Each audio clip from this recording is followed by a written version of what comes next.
दोस्तों हमारी तरफ से और हमारे चैनल की पूरी टीम की तरफ से आपको और आपके पूरे परिवार को होली की हार्दिक शुभकामनाएं और बधाइयां। दोस्तों उत्तर प्रदेश के संविदा कर्मचारियों के लिए एक बड़ी खबर निकल कर आ रही है, एक बड़ा फायदा मिलने वाला है।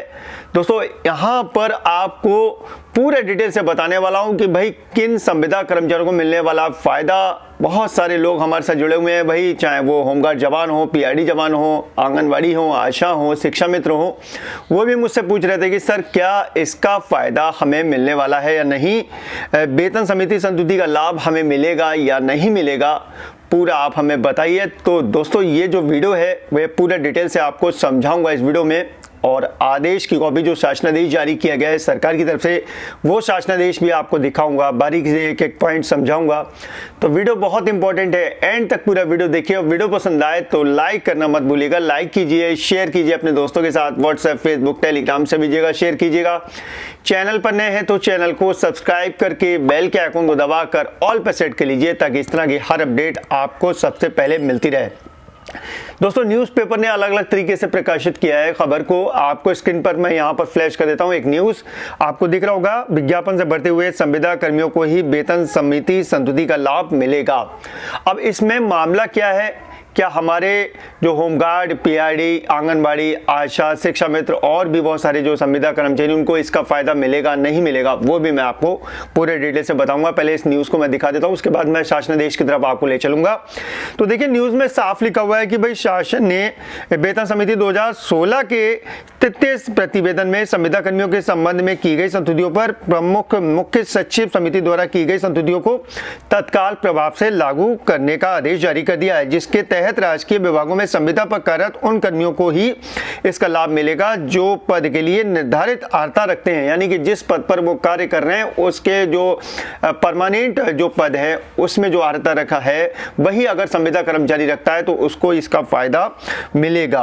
और जिनकी नियुक्ति विज्ञापन निकाल कर की गई है, यानी कि भर्ती का विज्ञापन निकाला गया उसके बाद उनकी नियुक्ति की गई, ऐसे कार्मिकों को संविदा धनराशि पुनरीक्षित वेतन मैट्रिक्स से संबंधित पद के लिए निर्धारित पे मैट्रिक्स लेवल की न्यूनतम राशि और उस पर राज्य कर्मचारी को समय समय पर देय महंगाई भत्ते की धनराशि जोड़ते हुए दी जाएगी।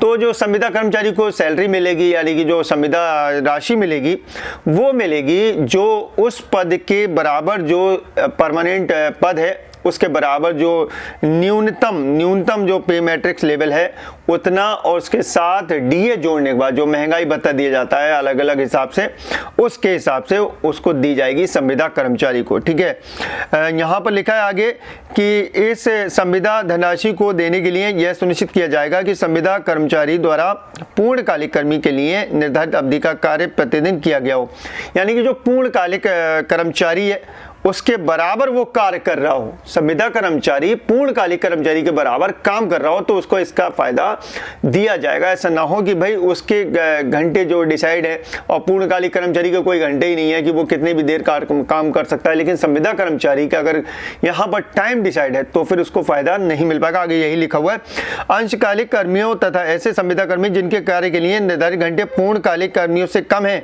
तो उन्हें इसका फायदा नहीं मिलेगा। यानी कि पूर्णकालिक जो कर्मचारी जो परमानेंट कर्मचारी है उसके बराबर अगर वो काम नहीं कर रहा है, उससे कम काम कर रहा है, तो फिर इसका फायदा उन संविदा कर्मचारियों को नहीं मिल पाएगा। इसको लेकर आदेश भी जारी कर दिया गया। अब मैं आपको आदेश की तरफ ले चलता हूं ताकि आपको अच्छे से समझा पाऊं कि भाई आखिर में लिखा क्या है, क्योंकि एक एक पॉइंट समझना जरूरी है। आप देखिए आदेश की कॉपी आपको स्क्रीन पर दिख रही होगी, ये प्रेषक है इसके प्रशांत त्रिवेदी, अपर मुख्य सचिव उत्तर प्रदेश शासन सेवा में समस्त अपर मुख्य सचिव, प्रमुख सचिव, सचिव उत्तर प्रदेश शासन 6 मार्च 2023 को यह रिलीज किया गया है।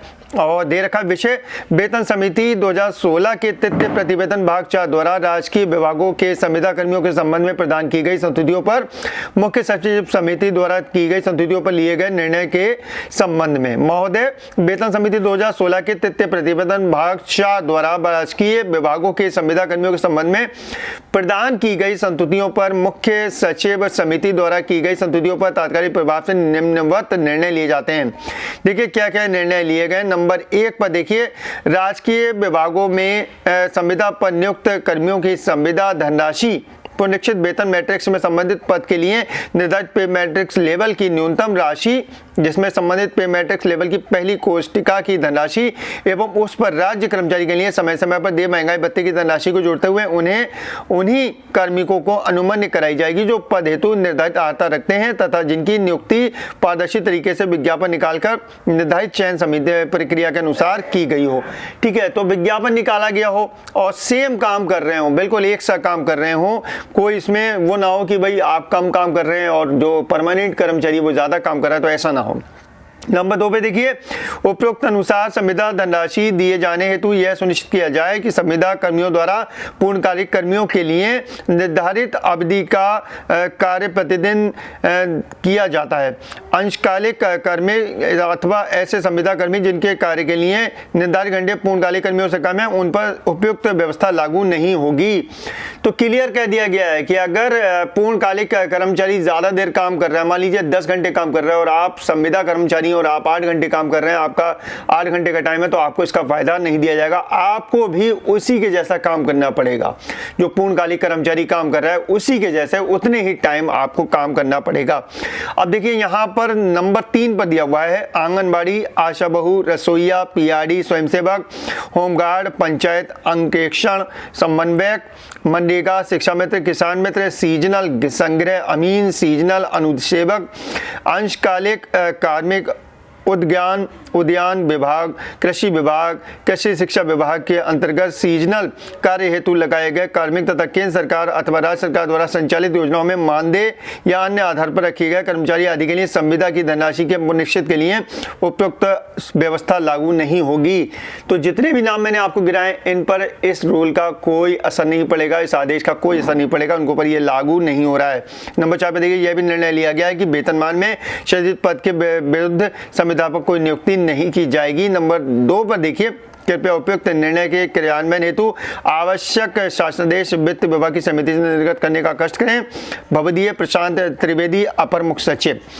तो जो संविदा कर्मचारियों के लिए ये जो आदेश आया है भाई, यहाँ पर जो संतुति की गई है जिसका फायदा अब संविदा कर्मचारी को मिलेगा, तो ऐसे संविदा कर्मचारी को मिलेगा जो पूर्णकालिक कर्मचारी की तरह बिल्कुल काम कर रहे हैं, सेम काम कर रहे हैं।